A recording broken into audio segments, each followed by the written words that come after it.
हाँ जी दोस्तों, good evening. आज हम बात करने जा रहे हैं राजस्थान की कला एवं संस्कृति। कला एवं संस्कृति में हम क्या पढ़ेंगे आज? राजस्थान के त्योहार और मेले। राजस्थान के त्योहार और मेले। राजस्थान के त्योहार और मेले में आपको बता दूं कि सबसे पहले हम पढ़ेंगे राजस्थान के हिंदू त्योहार। सबसे पहले हम पढ़ेंगे हिंदू त्योहार। जो हमारे हिंदुओं के त्योहार आते हैं, सबसे पहले क्या पढ़ेंगे? हिंदू त्योहार। हिंदू त्योहारों किसके अनुसार मनाया जाता है? हिंदू त्योहार हमारे जो विक्रमी कैलेंडर होता है, हिंदू त्योहार किसके अनुसार मनाया जाता है? विक्रमी कैलेंडर के अनुसार हिंदू त्योहार मनाए जाते हैं। जो हमारा विक्रमी कैलेंडर होता है उसके अनुसार हमारे हिंदू त्योहार मनाए जाते हैं। जो विक्रमी कैलेंडर होता है ये किस पे आधारित होता है? विक्रमी कैलेंडर चंद्रमा पर आधारित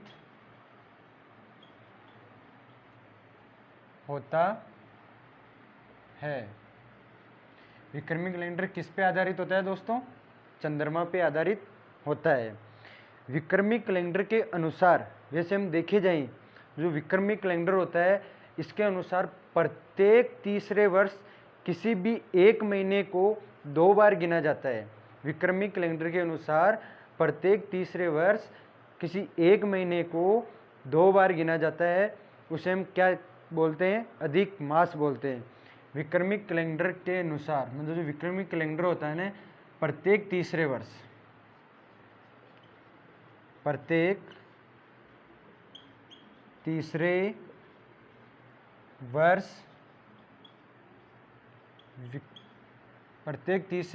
विक्रमी कैलेंडर में किसी एक महीने को 2 बार गिना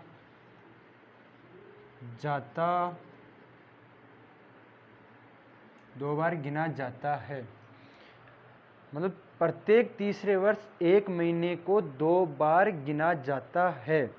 तो जो महीने को हम 2 बार गिनते हैं उसे हम क्या बोल सकते हैं? अधिक मास बोल सकते हैं, क्योंकि वो हर तीसरे साल में 2 बार आता है। तो वो क्या हो गया? महीना ज़्यादा हो गया, तो उसे क्या बोल सकते हैं हम? अधिक मास बोल या कह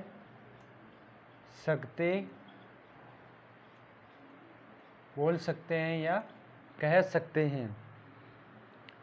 जो ये प्रक्रिया है कि प्रत्येक तीसरे वर्ष विक्रमी कैलेंडर में किसी एक महीने को 2 बार गिना जाता है, ये किस कारण 2 बार गिना जाता है? जैसे हमें गाँव में मिलता है देखने के लिए कि कभी जेठ 2, कभी आषाढ़ 2, कभी सावन 2, कभी भादवा 2। इस प्रकार ये क्यों गिना जाता है 2 बार? इसका रीज़न क्या है? जो हिंदी नववर्ष होती है ना, जो हिंदुओं की साल होती है ना, वो 355 दिन की होती है। 355 दिन की होती है, जिसके कारण वैसे तो हम देखे जाइए तो एक वर्ष में 365 से ही 1/4 होते हैं। तो इसी कारण 3 साल के अंदर 10 + 10 + 10 ऐसे करके 30 दिन ज़्यादा हो जाते हैं, और उस 30 दिन को हम क्या बोल जाते हैं, अधिक मास कहते हैं उसको। क्या कहते हैं, अधिक मास कहते हैं उसको। प्रत्येक तीसरे वर्ष में जो महीना अधिक आता है उसे हम अधिक मास कहते हैं।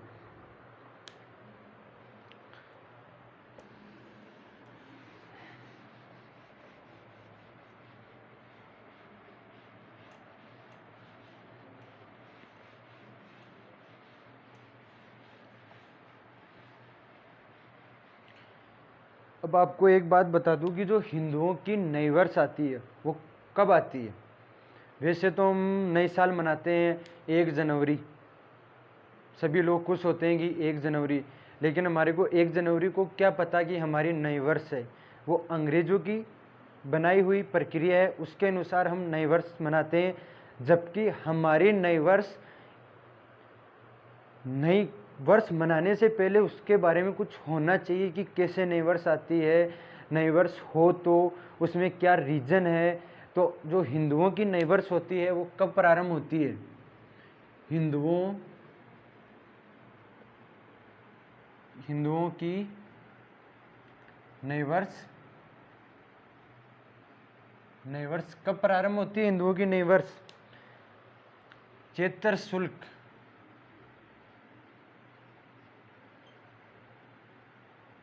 चैत्र महीने के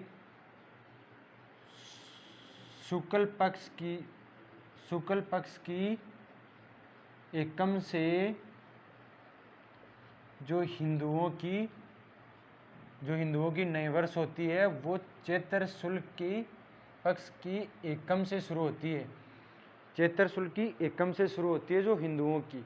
क्यों मनाई जाती है, क्योंकि हम देखे जाए तो चैत के महीने में लमसम हमारे बारिश भी कुछ ऐसे होने लग जाती है, और जैसे हम पेड़ पौधे उनके भी नई पत्तियां आने लगती है, तो उनके अनुसार नई वर्ष मनाई जाती है। उसके बाद में हमारे हिंदुओं के जो महीने होते हैं, वैसे तो हमारे महीने जनवरी, फरवरी, मार्च, अप्रैल ऐसे करके सितंबर, अक्टूबर, नवंबर, दिसंबर, लेकिन जो हिंदुओं के महीने होते हैं, जो हमारे महीने होते हैं, जो हमारे गांव में बोले जाते हैं, तो वो महीने आपको मैं लिखा रहा हूँ, आप ज़रूर उसको नोट करना। और उसके बाद में कैसे याद करते हैं वो आपको मैं बताऊँगा। कहाँ से स्टार्ट करेंगे, चैत के शुक्ल पक्ष की एकम को हमारी नई वर्ष आती है, तो हम पहला महीना लिखेंगे चैत्र, पहला महीना चैत्र। उसके बाद में वैशाख, अभी आप ज़रूर नोट करना, बाद में बताता हूँ मैं इसके बारे में।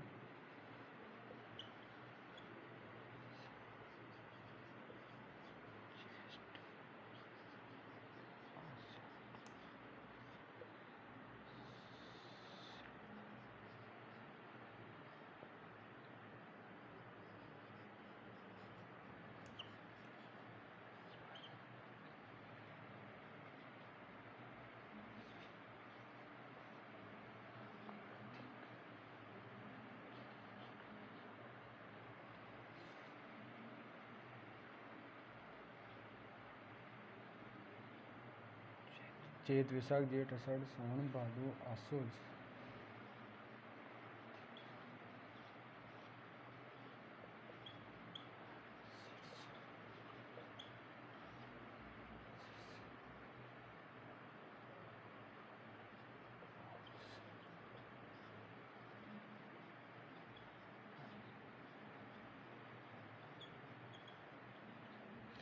ये हमारे 12 महीने होते हैं। चैत, वैशाख, जेठ, आषाढ़, सावन, भादो। चैत, वैशाख, जेठ, आषाढ़, सावन, भादो, आश्विन, कार्तिक, मार्गशीर्ष, पौष, माघ और फाल्गुन। ये हमारे कुछ महीने होते हैं। चैत, वैशाख, जेठ, आषाढ़, सावन, भादो, आश्विन, कार्तिक, मार्गशीर्ष, पौष, माघ और फाल्गुन। तो आपको याद करना है। वैसे तो ये याद हो भी जाते हैं, हमारे गांव में हमारे बुजुर्ग माता पिता, दादा दादी के द्वारा बोले जाते हैं कि चैत आ गया, वैशाख आ गया, जेठ आ गया, सावन आ गया। लेकिन सबसे अच्छा तरीका तो एक है कि मतलब कुछ हमारे गीत भी होता है, जैसे कि लाग्यो लाग्यो जेठ अषाढ़ कंवर तेजा रे, लगतोड़ो लाग्यो रे सावन भादो। ऐसे कुछ गीत भी बोले जाते हैं, तो उनके अनुसार भी उसको याद कर सकते हैं। जेठ, अषाढ़, सावन और भादो। और चैत्र को हमारे हिंदुओं की नई वर्ष आती है, और उसके बीच में हमारे को एक महीना याद करना है, वो है वैशाख। चैत, वैशाख, जेठ, अषाढ़, सावन, भादो। उसके बाद में आश्विन, कार्तिक, मार्गशीर्ष, पौष, माघ, फाल्गुन। जितनी बार इसको बोलोगे उतने आपको आसान तरीके से ये याद हो जाएगा, और इसको बार बार रिपीट करोगे तो बिल्कुल आसान हो जाएगा याद करने में। तो हम उसके बाद स्टार्ट करते हैं।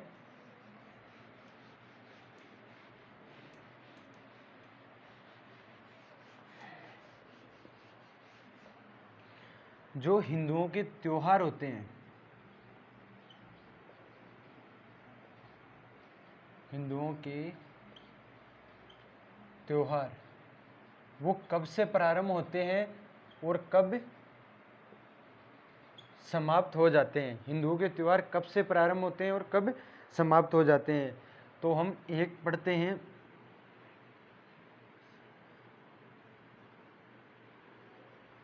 सावन के शुक्ल पक्ष, सावन के शुक्ल पक्ष की तृतीया हिंदू त्योहारों की शुरुआत। हिंदू त्योहारों की शुरुआत कब से होती है? सावन के शुक्ल पक्ष के, सावन के शुक्ल पक्ष की तृतीया, इसको बोलते हैं हम छोटी तीज। क्या बोलते हैं? छोटी तीज। तृतीया को क्या बोलते हैं? छोटी तीज। इस दिन से हमारे हिंदुओं के त्योहार स्टार्ट होते हैं, और इसका अंत कब हो जाता है? समाप्त कब हो जाता है? ये हिंदू त्योहारों की समाप्ति कब होती है? चैत्र के, या महीने लिख लेना, वैसे तो श्रावण महीने के, जैसे चैत्र के शुक्ल पक्ष की तृतीया, उस दिन क्या होता है? गणगौर। गणगौर। वैसे एक मतलब कहावत भी की कहते हैं कि तीज त्योहारा बावड़ी ले डूबी गणगौर। तीज त्योहारा बावड़ी, मैं आपको लिखा देता हूँ, उसके बारे में बाद में समझा दूंगा। जैसे तीज त्योहारा बावड़ी ले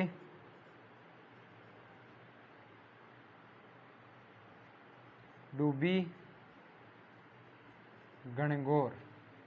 इसका मतलब समझे कि तीज त्योहारा बावड़ी, बावड़ी का मतलब यहाँ ये मत समझ लेना कि यहाँ बावड़ी का मतलब कुआं, जो पानी भरते हैं वो कुआं है। इसका मतलब कुआं नहीं है, बावड़ी। हम गांव में नहीं कहते हैं कि जैसे कि बारिश आती है वो आगे चली जाती है और वापस आने पर हम कैसे हैं कि मारवाड़ी में कहा जाता है कि अब बारिश तो वापस बावड़गी। मारवाड़ी में कहा जाता है कि बरसात तो वापस इधर बावड़गी, या टीना बावड़गी। समझे? तो इसी का कारण है कि तीज त्योहारा बावड़ी। तीज त्योहारा बावड़ी मतलब तीज से हमारे त्योहार आना वापस स्टार्ट हो जाते हैं, और ले डूबी गणगौर मतलब गणगौर के अंत में हमारे त्योहार समाप्त हो जाते हैं। इसलिए कहा जाता है कि ले डूबी गणगौर, गणगौर को हमारे त्योहार समाप्त हो जाते हैं। जब कोई चीज़ समाप्त हो जाती है तो हम क्या बोलते हैं कि ये तो ले डूब गई। इसी कारण इसको याद कर लेना कि तीज त्योहारा बावड़ी ले डूबी गणगौर। सावन महीने के शुक्ल पक्ष की तृतीया को हमारे हिंदुओं के त्योहारों की शुरुआत होती है, और इसकी समाप्त कब होते हैं? चैत्र के शुक्ल पक्ष की तृतीया को जब गणगौर आती है, उस दिन हमारे हिंदुओं के त्योहार समाप्त हो जाते हैं।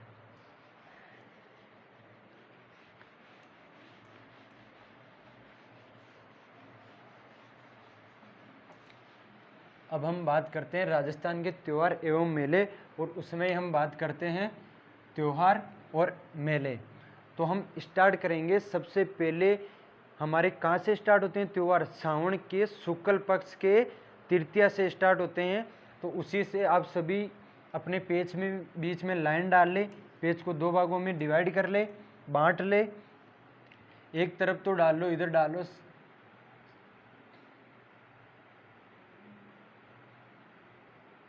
सावन महीना,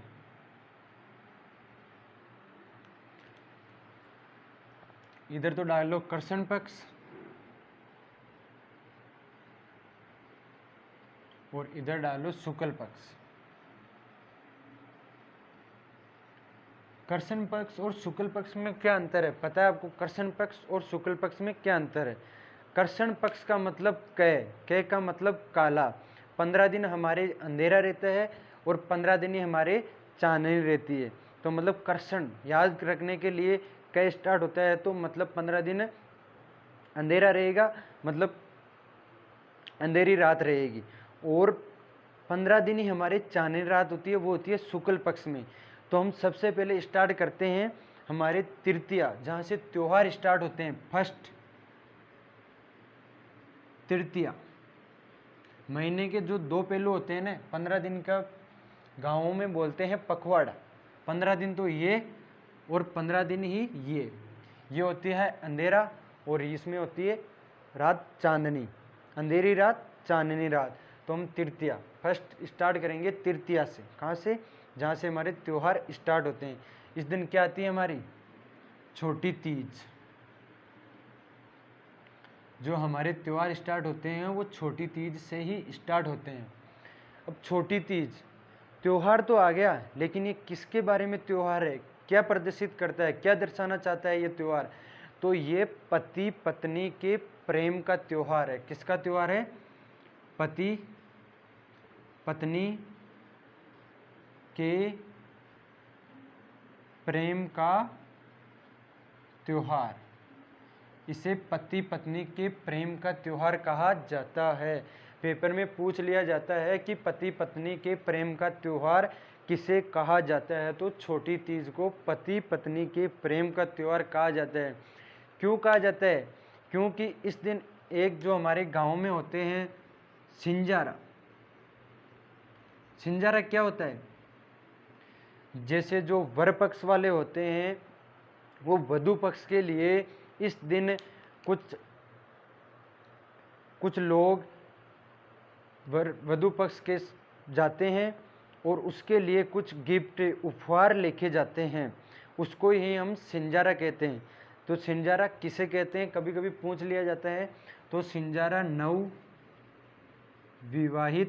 विवाहिता के लिए ले जाने वाले उपहार भी कह सकते हैं, गिफ्ट भी कह सकते हैं, तोहफे भी कह सकते हैं। तो सिंजारा पूछ लिया जाता है कि नवविवाहित के लिए ले जाने वाले उपहार को क्या कहा जाता है? वहाँ हेडिंग में अलग अलग आ जाएगा और उनमें से एक आएगा आपके सिंजारा, तो उसे क्या कहा जाता है? सिंजारा कहा जाता है। उसके बाद में तृतीया, तृतीया के बाद में तृतीया को और भी मतलब अलग अलग इसमें होती है। जैसे कि हम इस दिन जो महिलाएं होती है ना, महिलाएं लहरिया ओढ़नी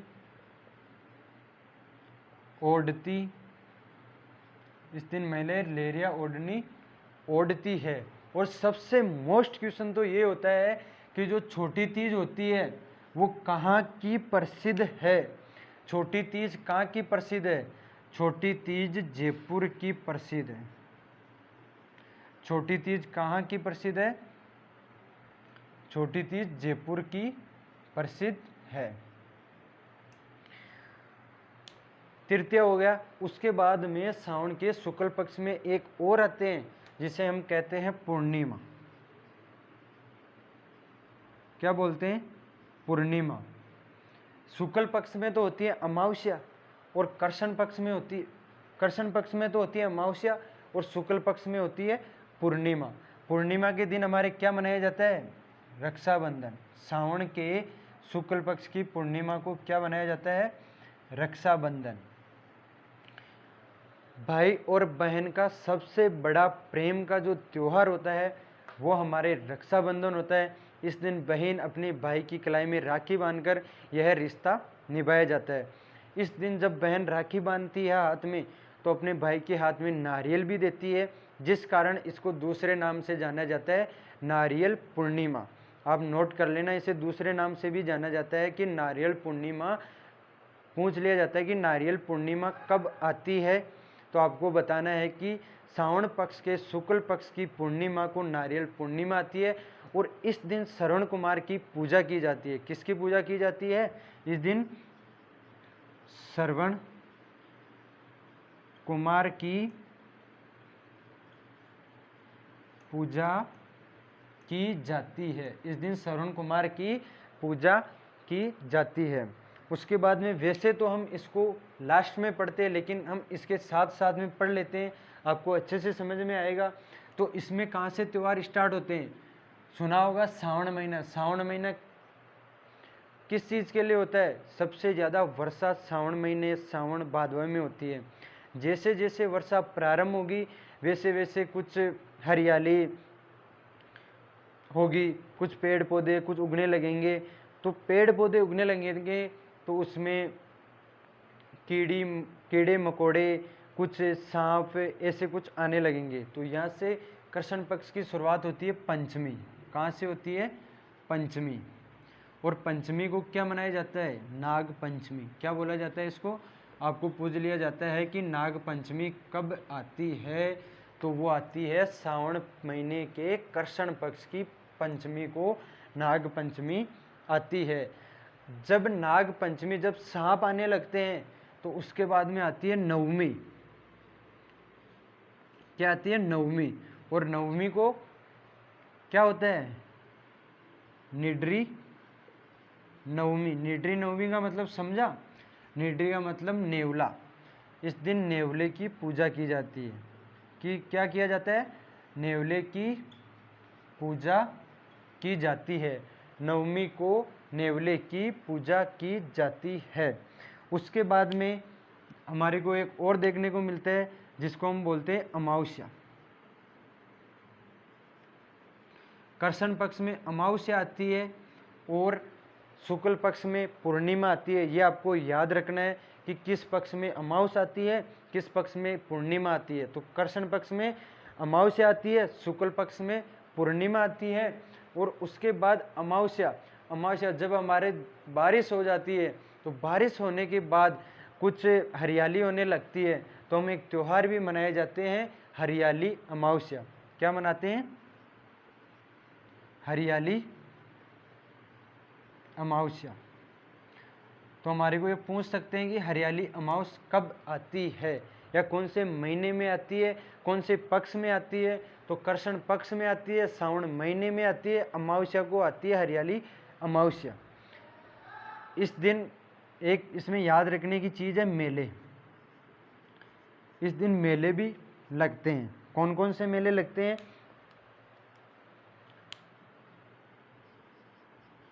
फतेह सागर झील मेला। आपको सबको पता होगा कि फतेह सागर झील कहाँ है। पता होना चाहिए फतेह सागर झील कहाँ है। फतेह सागर झील हमारे कहाँ है? उदयपुर में। तो ये मेला कहाँ पड़ता है? उदयपुर में। उसके बाद दूसरा मेला बूढ़ा जोहड़ मेला। ये हमारे लगता है श्री गंगानगर। और जो एक मेला बढ़ता है वो बढ़ता है हमारे मांगलियावास। मांगलियावास अजमेर। मेरे को इसका नाम याद नहीं आ रहा कि ये कौन सा मेला बढ़ता है, तो मैं इसको आपको अगली कक्षा में बताने की कोशिश करूँगा। ओके, थैंक यू दोस्तों। अगली कक्षा में फिर से मिलेंगे।